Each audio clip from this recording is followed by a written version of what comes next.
महाकुंभ में लगातार सरकार का प्रयास है कि सनातन की बात हो और बात हो उस धर्म की जो संतों के बिना अधूरी है। बात करने के लिए हमारे साथ पीठाधीश्वर हैं सदगुरु श्री रितेश्वर महाराज जी। सर, बहुत बहुत स्वागत है आपका भारत समाचार में। महाराज जी, क्या कहना चाहेंगे महाकुंभ के बारे में? क्या परिकल्पना सनातन की, एक सनातन बोर्ड की बात हो रही है, क्या सोचते हैं?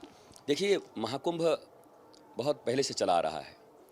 इसके बहुत सारे साइंटिफिक रीजन भी हैं। ग्रह कहाँ है, नक्षत्र कहाँ है, पृथ्वी किस अक्षांश पर है, बृहस्पति ग्रह कैसे उल्का पिंडों को सोखता है, इस जल में उसी काल में स्नान करने से मनुष्य के मन के ऊपर क्या प्रभाव पड़ता है, तन के ऊपर क्या प्रभाव पड़ता है। ऐसा नहीं है कि नदियों में स्नान करने से केवल तन साफ होता है। जल 70% आपके शरीर में है, तो जल में स्नान करने से मन के ऊपर भी प्रभाव पड़ता है और मन के द्वारा ही मनुष्य या तो राक्षस बनता है या देवता बन जाता है। मन अगर विचलित है तो आप स्वयं राक्षस हैं। राक्षस किसको कहते हैं? जो न स्वयं आनंदित है न लोगों को आनंद दे सकता है। और मन अगर आपका एकाग्र है, मन अगर सत्य की तरफ है, तो वही मन आपको संत बना सकता है और हजारों लोगों के मंगल का कारण बना सकता है। हमारे उपनिषदों में लिखा हुआ है, मनः एव मनुष्यानाम कारणम बंध मोक्ष एव ही। मन ही मनुष्य के बंधन और मुक्ति का कारण है।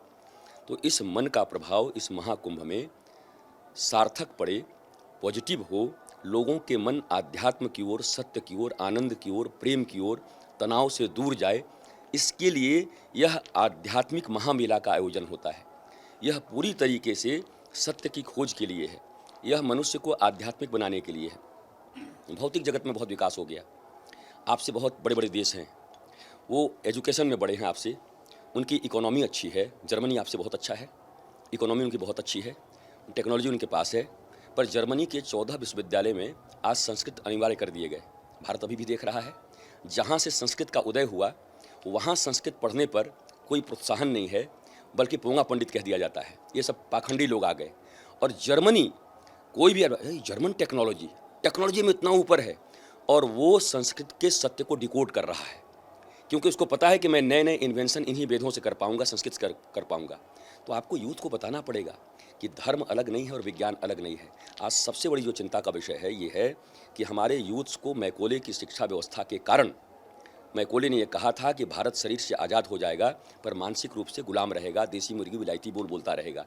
हम सब मानसिक रूप से गुलाम हैं, गुलामी में आज भी जी रहे हैं। हमारी मानसिकता गुलामी की है।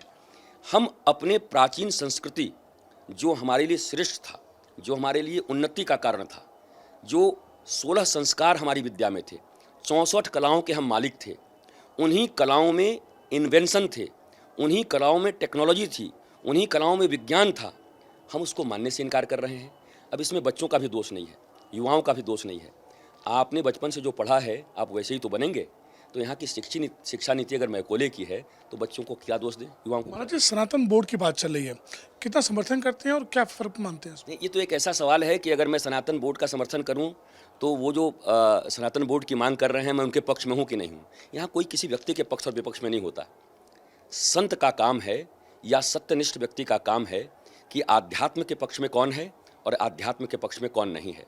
वर्तमान समय में कौन सी मांग हमारे राष्ट्र को, हमारे युवाओं को और मानवता को सन्मार्ग दिखाएगी, वो मांग हमें करना चाहिए और उसके पक्ष में हमें खड़ा होना चाहिए। मैं आपसे ये कह रहा हूँ कि सनातन शिक्षा नीति अगर इस देश में बना दी गई, सनातन की सारी संस्कृति को यहाँ की शिक्षा नीति में अगर समावेशित कर दिया गया, तो बच्चे ही हमारे सनातनी बन करके आएंगे। आप बच्चों को कॉन्वेंट में पढ़ा करके और केवल रोली मोली तक उनको कर देंगे कि रोली चढ़ाओ, मोली चढ़ाओ, गौर गणेश बनाओ, तो बोलेंगे कि कितना पाखंड करते हैं, लोग को समझ में नहीं आता इनके पूजा का क्या महत्व है। आप अगर रिचुअल्स बताते हो तो क्या आज के माता पिता उस रिचुअल्स के पीछे छिपे हुए साइंस को भी बता सकते हैं? जब आप ही को ज्ञान नहीं है तो आप अपने बच्चे को क्या ज्ञान दे रहे हैं? आप बता ही नहीं सकते कि रोली पहनने से क्या होता है, तुलसी माला पहनने से क्या होता है। ये तीसरा नेत्र यहाँ पर है, शंकर जी का तीसरा नेत्र, जिसको ज्ञान नेत्र कहते हैं। इस तीसरे नेत्र का क्या महत्व है, पीनियन ग्लैंड्स किसको कहते हैं, आप जानते ही नहीं, माता पिता नहीं जानते, दादाजी नहीं जानते। तो आपका बच्चा तो वर्तमान विश्व में 21वीं शताब्दी में साइंस को मानने वाला है। साइंस से जब तर्क दे करके आप उसको सिद्ध करोगे तभी वो आध्यात्म को मानने वाला है, नहीं तो आध्यात्म को मानने वाला वो नहीं है। तनाव से मुक्ति उस बच्चे को भी चाहिए, लेकिन तनाव से मुक्ति आध्यात्म से मिलता है उसको पता नहीं है। उसको ये पढ़ाया गया है कि धर्म एक तरफ है और विज्ञान एक तरफ है। वो विज्ञान के पीछे हैं। आपका विज्ञान इन्वेंशन कर रहा है, यंत्र बना रहा है। यंत्र बनाने के बाद आपके जीवन में सुधार तो होना चाहिए। आपके पास जब ज़्यादा यंत्र नहीं थे, आप सिल लोढ़ा से मसाले पीसते थे, चक्कियों से आटा पीसते थे, तब आपके भीतर समता थी। 70-70 लोगों के परिवार रहते थे, आप ऑर्गेनिक फूड खाते थे। अब आप जहर खा रहे हैं। अब पंजाब से कैंसर की ट्रेन चल रही है, आप हरित क्रांति कर रहे हैं, रोज़ नए नए आप यंत्र बना रहे हैं, पर मंत्र आप भूल गए। मंत्र शब्द का अर्थ है मन्ना त्रायति इति मंत्र। इस पूरे भारतवर्ष में 74% से ज़्यादा लोग मेंटल एंग्जाइटी के शिकार हैं। आप तो पत्रकार हैं, आरटीआई डालो। 88% पूरी दुनिया में मेंटल एंग्जाइटी के शिकार हैं। अकेले अमेरिका में 90% से ज़्यादा लोग मेंटल एंग्जाइटी के शिकार हैं। अगर आपकी शिक्षा नीति बहुत अच्छी है, आपके संस्कार बहुत अच्छे हैं, तो युवा पागल क्यों हो रहे हैं, आत्महत्या क्यों कर रहे हैं? क्यों आपके यहाँ नीट का टॉपर विद्यार्थी आत्महत्या कर लेता है? क्या शिक्षा नीति पर विचार करने की ज़रूरत नहीं है? शिक्षा नीति को आप धीरे धीरे बदल रहे हैं, कि हम संशोधन कर रहे हैं। अभी आप यहाँ बैठे हो, ऊपर से एक विषैला सांप यहाँ गिर जाए तो आप क्या सांप का दांत गिनोगे बैठ करके? काला है, उजला है, नाग है, करे थे, पहले तो जान बचाएं।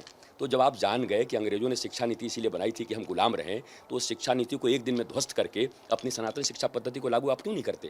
क्यों इंतजार कर रहे हैं? क्यों जनता मांग नहीं करती? क्यों सरकारों को आप दबाव नहीं डालते? क्यों हम सब एक साथ नहीं खड़े होते? तो ये मांग कोई सनातन बोर्ड का मांग करेगा, कोई सनातन शिक्षा नीति का मांग करेगा, कोई सनातन कानून का मांग करेगा कि सनातन के अनुसार कानून की पद्धति बनाई जाए। हम ये सब मांग कर रहे हैं। अलग अलग संत अलग अलग चीज़ों का मांग कर रहे हैं। सबकी नीयत अच्छी है, सब चाहते हैं कि भारत में सनातन का प्रादुर्भाव हो, भारत में गुरुकुलम का प्रादुर्भाव हो, भारत में सनातन यूनिवर्सिटी बने, विश्वविद्यालय बने, जहां से बच्चे पढ़ करके निकलें जो कैम्ब्रिज, हार्वर्ड और ऑक्सफोर्ड को टक्कर दे। किसमें? एम्प्लॉयमेंट में। और शोध के मामले में इस दुनिया का सबसे अच्छा विश्वविद्यालय हो जो नालंदा और तक्षशिला की तरह हो। तो नालंदा तक्षशिला की तरह विश्वविद्यालय का निर्माण हो। मैं सनातन विश्वविद्यालय का निर्माण भी करने जा रहा हूं। हम सभी के मांगों का समर्थन करते हैं।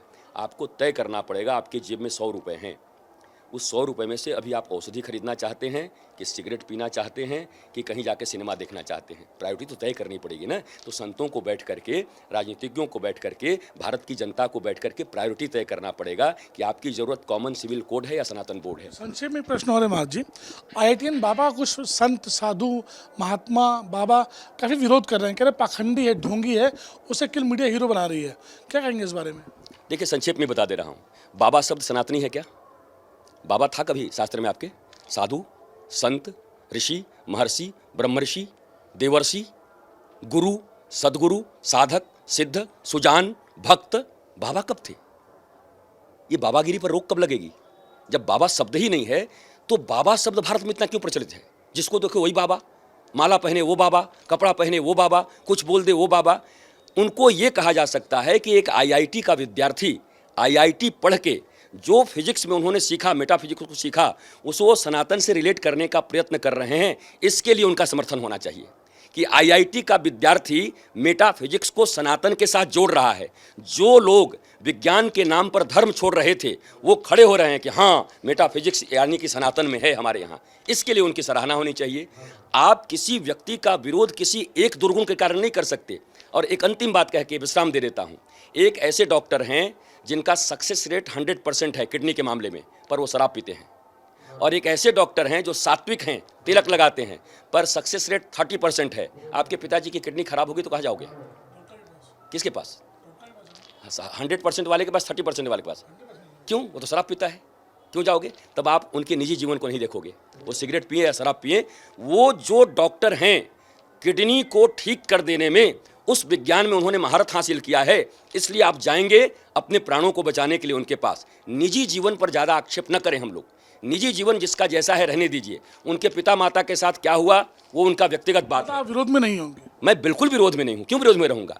उनके भीतर में धीरे धीरे अगर वो और जानना चाहते हैं, उनके माता पिता के प्रति प्रेम उत्पन्न होगा, वो करेंगे। नहीं तो प्रहलाद ने प्रेम नहीं किया, हम क्यों विरोध करेंगे? विभीषण ने अपने भाई को प्रेम नहीं किया, भरत ने अपनी माता को प्रेम नहीं किया, हम क्यों बोलने जाएंगे? अगर वो तर्क से पूछेंगे तो आप क्या जवाब देंगे कि भरत जी ने अपनी माँ को छोड़ दिया, राम जी ने क्यों नहीं मना किया? तो आप जवाब देंगे। फिर यूथ उनके पक्ष में खड़े होंगे। तो आप उनके अच्छी चीज़ों को सामने दिखाइए और let us decide to youths, उनको डिसाइड करने दीजिए कि ये अच्छे काम कर रहे हैं या बुरे काम कर रहे हैं। मीडिया का और अच्छे लोगों का काम है लोगों के गुण को और दुर्गुण को सामने रख देना, जज करने का काम हमारा नहीं है। मैं सनातन धर्म को विज्ञान से जोड़ने के लिए, एक अच्छा कदम उठाने के लिए मैं उनका समर्थन करता हूँ। बहुत शुक्रिया महाराज जी। तो ये थे सदगुरु युतेश्वर जी महाराज जी, जिन्होंने भारत समाचार से कई मुद्दों पर खुलकर बात की। कैमरामैन अमरीश के साथ शुभ चतुर्वेदी, भारत समाचार, कुंभ, प्रयागराज।